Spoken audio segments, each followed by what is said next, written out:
Have you ever felt like no matter how much money you earn, it's never enough?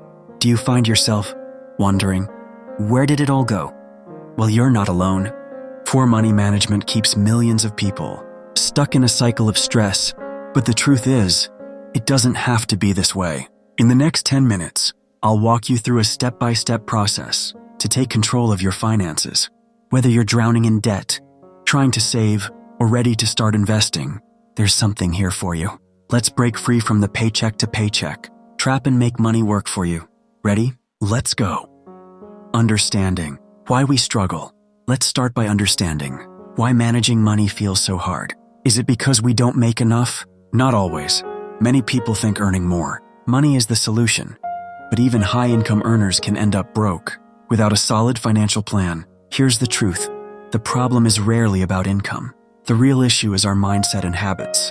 Without clear goals or structure, our money disappears into endless bills, impulse buys, and mindless spending.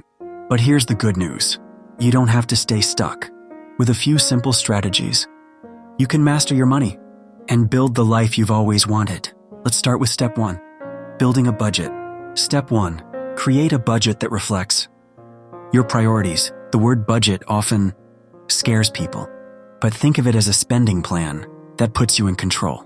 It's not about saying no to everything you enjoy.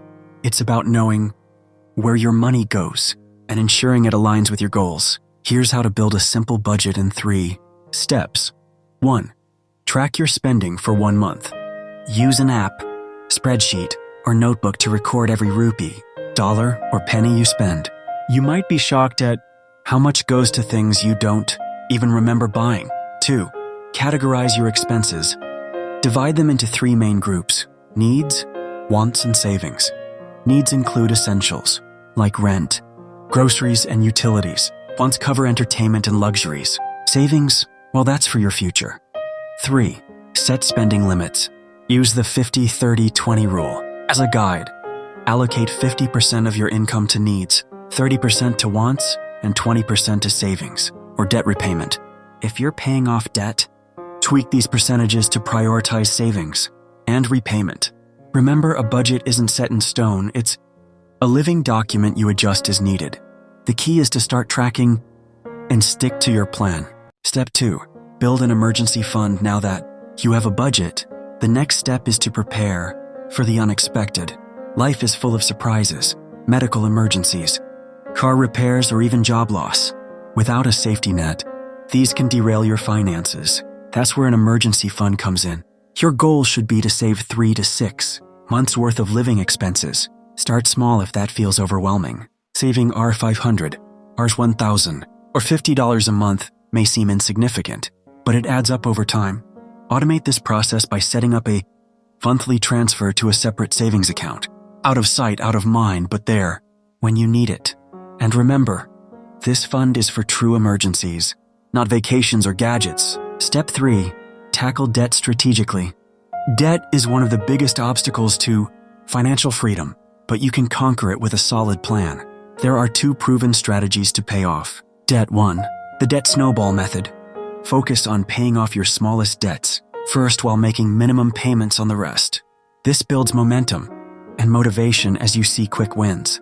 2, the debt avalanche method.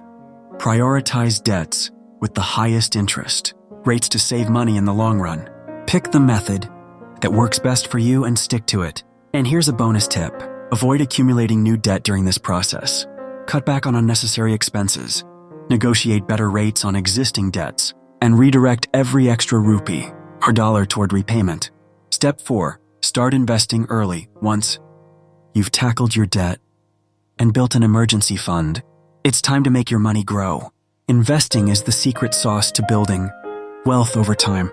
And no, you don't need to be a financial expert or have a huge sum to start. Here are 3 steps to get started. 1, understand your options. In India, look into EPF, PPF, or mutual funds. Globally, consider index funds or ETFs for diversified, low-cost investing. 2, start small. Even Rs. $500 or $50 a month can grow significantly over the years thanks to compound interest. Be consistent. Set up automatic investments so you're building wealth without thinking, about it. The earlier you start, the more time your money has to grow. But even if you're starting later, it's better than never. The key is consistency. Final tips and encouragement. Let's recap. 1. Build a budget to take control of your spending. 2. Save for emergencies to handle life's surprises. 3. Pay off debt to free yourself from financial stress. 4. Invest consistently to grow your wealth. Managing money is a journey, not a one-time fix. But every small step you take brings you closer to financial freedom. Start today, even if it's just tracking your spending. For Saving Ours 100, you've got this. If you found this helpful, hit that subscribe button and share it with someone who needs it. Let's build a financially secure future together. See you in the next video. Subscribe for more tips on managing your money.